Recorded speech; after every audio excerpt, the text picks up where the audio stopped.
தந்தையாம் கடவுளின் பார்வையில் தூய்மையானதும் மாசற்றதுமான சமய வாழ்வு எதுவென்றால் துன்புறும் அனாதைகளையும் கைம்பெண்களையும் கவனித்தலும் உலகத்தால் கரைபடாதபடி பாதுகாத்தலுமே என்று புனித யாக்கோபு இன்றைய தன்னுடைய திருமுகத்திலே 2ஆம் வாசகத்திலே மிக தெளிவாக எடுத்து கூறுகின்றார்.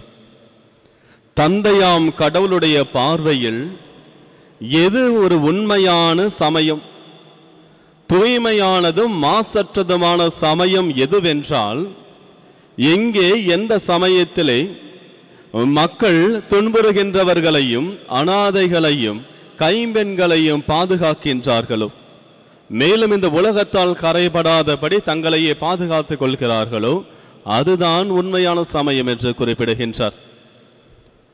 இயேசுவில் பிரியமான சகோதர சகோதரிகளை, இந்த 2ஆம் வாசகம் உண்மையான சமயம் எப்படி இருக்க வேண்டும் என்பதை எடுத்து கூறுகின்றது. இந்த நற்செய்தி வாசகமும் முதல் வாசகமும் கடவுள் கொடுத்த கட்டளைகளை எப்படி நாம் பின்பற்ற வேண்டும் என்பதையும் எடுத்து கூறுகின்றது. இந்த பரிசேயர்களுடைய தவறான யோசனைகளும் ஆலோசனைகளும் மரபுகளும் அவர்கள் பின்பற்றக்கூடிய வழிமுறைகளும் எந்த அளவிற்கு ஒரு சமயத்தை அது தீட்டுப்படுத்துகின்றது, மாசுபடுத்துகின்றது என்பதை ஆண்டவர் இயேசு கிறிஸ்து நற்செய்தியிலே மிக தெளிவாக குறிப்பிடுகின்றார். முதல் வாசகத்திலே மோயிசன் இஸ்ராயேல் மக்களுக்கு கட்டளைகளை கொடுத்த பொழுது சொல்லுகின்றார், இந்த கட்டளைகளிலே நீங்கள் எதையும் சேர்க்க வேண்டாம் என்று சொல்லுகின்றார். ஆனால் யூதர்கள் நிறைய கட்டளைகளை சேர்த்து கொண்டார்கள். எண்ணற்ற மரபுகளை கோட்பாடுகளாக மாற்றி அதை அவர்கள் சேர்த்து வைத்து மக்கள் இதை பின்பற்ற வேண்டும் என்று சொல்லிவிட்டார்கள். கடவுள் கொடுத்த முக்கியமான கட்டளைகளையும் தாண்டி மனித கோட்பாடுகளுக்கு அதிக முக்கியத்துவம் கொடுக்கப்பட்டது. எனவேதான் இன்றைய நற்செய்தி வாசகத்திலே மறைநூல் அறிஞர்களும் பரிசேயர்களும் திருச்சட்ட அறிஞர்கள் என அனைவரும் சேர்ந்து ஆண்டவர் இயேசுவிடத்திலே வந்து நிற்கிறார்கள். அங்கே வந்து அவரிடத்தில் கேட்கின்றார்கள், ஏன் உம்முடைய சீடர்கள் நம்முடைய மூதாதையர் மரபுப்படி எப்படி கழுவ வேண்டுமோ கைகளையும் உணவுப் பொருட்களையும் அப்படி கழுவாமல் ஏன் உண்ணுகிறார்கள்? இதை நீங்கள் கண்டிக்க கூடாதா என்று ஆண்டவர் இயேசுவிடத்திலே முறையிடுகிறார்கள். அப்பொழுது ஆண்டவர் இயேசு கிறிஸ்து சொல்லுகின்றார், நீங்கள் வெளிவேடக்காரர்களாக இருக்கின்றீர்கள். உங்களை குறித்து எசாயா இறைவாக்கினர் மிக தெளிவாக சொல்லுகின்றார், நீங்கள் உங்களுடைய உதட்டினால் மட்டுமே என்னை நீங்கள் எப்பொழுதுமே இறைவன் என போற்றி துதிக்கின்றீர்கள், ஜெபிக்கின்றீர்கள், உங்கள் பலிகளை எல்லாம் செலுத்துகின்றீர்கள். ஆனால் உண்மையில் உங்கள் உள்ளத்தில் நீங்கள் இறைவனை வழிபடவில்லை என்று குறிப்பிடுகின்றார்.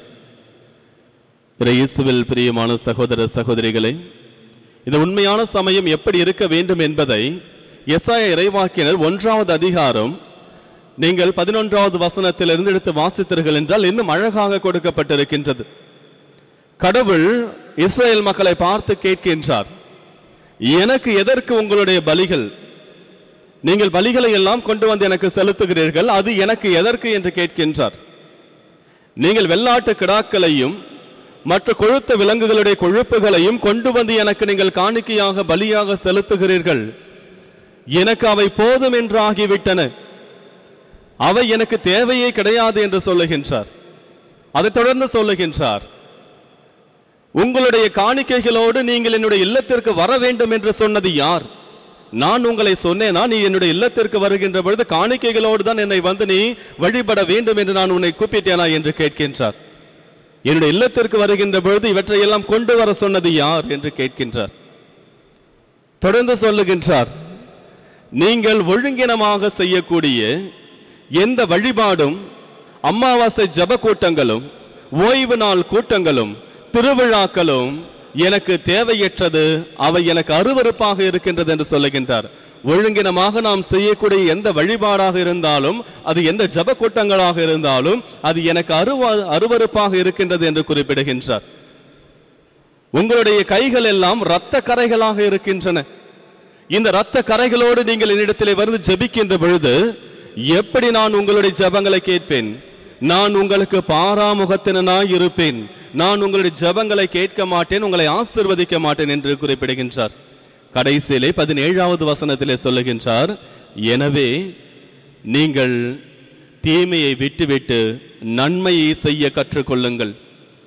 நீங்கள் நன்மையை செய்ய கற்றுக்கொள்ளுங்கள். நீங்கள் துன்புறுகிறவர்களுக்கும் அனாதைகளுக்கும் நீங்கள் உங்களால் இயன்ற உதவிகளை செய்யுங்கள். ஒடுக்கப்பட்டவர்களுக்கு நீதி வழங்குங்கள். நன்மையை தேடி ஓடுங்கள். கைம்பெண்களுக்காக வழக்காடுங்கள். இதுதான் நான் எதிர்பார்க்கின்ற ஒன்று என்று கடைசியிலே அந்த உண்மையான சமயம், உண்மையான சமய வாழ்வு, மனிதர்கள் எதை பின்பற்றி வாழ வேண்டும் என்பதை எடுத்து குறிப்பிட்டு விட்டார். ஆக நம்முடைய வாழ்க்கையிலே நாம் கடவுளை ஆராதிக்க வருகின்ற பொழுது, நாம் கடவுளத்திலே வருகின்ற பொழுது நம்முடைய கைகள் எப்படி இருக்கின்றன, நம்முடைய உள்ளம் எப்படி இருக்கின்றது? நாம் வெறும் மரபுகளை மற்றும் பின்பற்றி வாழ்ந்து கொண்டிருக்கின்றோமா, அல்லது உண்மையான கிறிஸ்துவம் எது என்பதை உணர்ந்து நாம் வாழ்ந்து கொண்டிருக்கின்றோமா? நாம் எப்படி இறைவனிடத்தில் வருகின்றோம் என்று சிந்தித்து பாருங்கள். இந்த உதவிகளை எல்லாம் நாம் எங்கோ இருக்கின்றவர்களுக்கு செய்ய வேண்டிய அவசியம் கிடையாது. இந்த சமயம் என்பது நம்முடைய இல்லத்திலே தொடங்க வேண்டும்.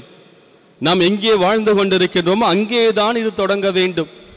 அனாதைகள், கைவிடப்பட்டவர்கள், துன்புறுகிறவர்கள் என்று நாம் அங்கும் இங்கும் தேடி அலைந்து கொண்டிருக்க வேண்டிய அவசியம் இல்லை. நம்முடைய இல்லத்திலே யார் யாரெல்லாம் துன்பப்பட்டு கொண்டிருக்கின்றார்களோ, நம்முடைய இல்லத்தில் யார் யாரெல்லாம் அவங்களுடைய வேலைகளை அவர்களாக செய்து கொள்ள முடியாமல் இருக்கின்றார்களோ, நம்முடைய இல்லத்திலே வயதானவர்களாக இருக்கின்றவர்களை நாம் கவனித்துக் கொள்வது மிக மிக அவசியமானது. ரூத் நூலிலே கொடுக்கப்பட்டிருக்கின்ற ஒரு நிகழ்வு மிக அழகானது. இன்றைய சமுதாயத்திலே ஒரு குடும்பத்தில் எந்த அளவிற்கெல்லாம் பிரிந்து வாழ்ந்து கொண்டிருக்கின்றார்கள், எந்த அளவிற்கு கணவன் மனைவிக்கும் இடையே பிரச்சனைகள், மாமனார் மருமகள், மருமகள் மாமியார் என எத்தனை பிரச்சனைகள், இவற்றை எல்லாவற்றிற்கும் ஒரு சிறந்த எடுத்துக்காட்டாக இருக்கின்றது ரூத் நூலிலே கொடுக்கப்பட்டிருக்கின்ற நிகழ்வு. 1வது அதிகாரத்தை நீங்கள் வாசித்தீர்கள் என்றால் அதிலே கொடுக்கப்பட்டிருக்கின்றது. நகோமி என்கின்றவருக்கு 2 மருமகள்கள் இருக்கிறார்கள். அந்த 2 மருமகளுமே தன்னுடைய கணவர்களை இழந்து விட்டார்கள். நகோமியினுடைய கணவரும் இறந்து விட்டார். 3 பேருமே கைம்பெண்களாக இருக்கின்றார்கள். நகோமி என்ன செய்கின்றார்? மோவாபு நாட்டிலே இருந்து தன்னுடைய நாடான இஸ்ரேல் நாட்டிற்கு, பெத்லகேமிற்கு செல்ல வேண்டும் என்று முடிவெடுக்கின்றார். முடிவெடுக்கின்ற பொழுது அந்த 2 மருமகள்களும் தாங்களும் அவர்களோடு வர வேண்டும் என்று அவர்கள் கூறுகிறார்கள். உடனே நகோமி சொல்லுகின்றார், இங்கே பாருங்கள், நீங்கள் இருவரும் கைம்பெண்களாக இருக்கின்றீர்கள், வாழ வேண்டியவர்கள். நீங்கள் என்னோட என் நாட்டிற்கு வந்து என்ன செய்ய போகிறீர்கள்? நீங்கள் உங்கள் நாட்டிலேயே இருந்து கொண்டு உங்கள் நாட்டிலேயே நீங்கள் மீண்டும் மறுமணம் செய்து கொண்டு மகிழ்ச்சியாக இருங்கள். நீங்கள் என்னோடு வந்து நீங்கள் துன்பப்பட வேண்டாம், நீங்கள் இங்கேயே மகிழ்ச்சியாக இருங்கள் என்று நகோமி 2 மருமகள்களிடமும் கூறுகின்றார். உடனே அதில் ஒரு மருமகள் என்ன செய்கின்றார்? அவருடைய வார்த்தைகளை கேட்டு சரி என்று அழுது அவரை கட்டி அணைத்து முத்தமிட்டு விட்டு, நான் உம்முடைய வார்த்தையின்படி இங்கே இருந்து விடுகிறேன் என்று அவர் மோவாபு நாட்டில் தங்கி விடுகின்றார். ஆனால் ரூத், நான் உம்மோடு தான் வருவேன் என்று அடம் பிடிக்கின்றார். அங்கே சென்றால் அங்கே கடினமாக இருந்தாலும் சரி, துன்பமாக இருந்தாலும் சரி, எத்தனை இன்னல்கள் வந்தாலும் சரி, நான் உம்மோடு தான் இருப்பேன் என்று ரூத் சொல்லுகின்றார். அந்த 1வது அதிகாரம் நீங்கள் 16, 17வது வசனத்தை வாசித்தீர்கள் என்றால் இன்னும் அருமையாக இருக்கும். அதிலே ரூத் சொல்லுகின்றார், நகோமி தன்னுடைய மாமியாரை பார்த்து சொல்லுகின்றார், நீர் எங்கே சென்றாலும் நான் அங்கே உன்னோடு வருவேன். உன்னுடைய இனமே என்னுடைய இனம், உம்முடைய மக்களே என்னுடைய மக்கள், உம்முடைய தெய்வமே என்னுடைய தெய்வம். நீர் எங்கே இறக்கின்றீரோ அங்கேயேதான் நானும் இறப்பேன். உம்முடைய கல்லறை எங்கே இருக்கின்றதோ அங்கேதான் என்னுடைய கல்லறை இருக்கும்.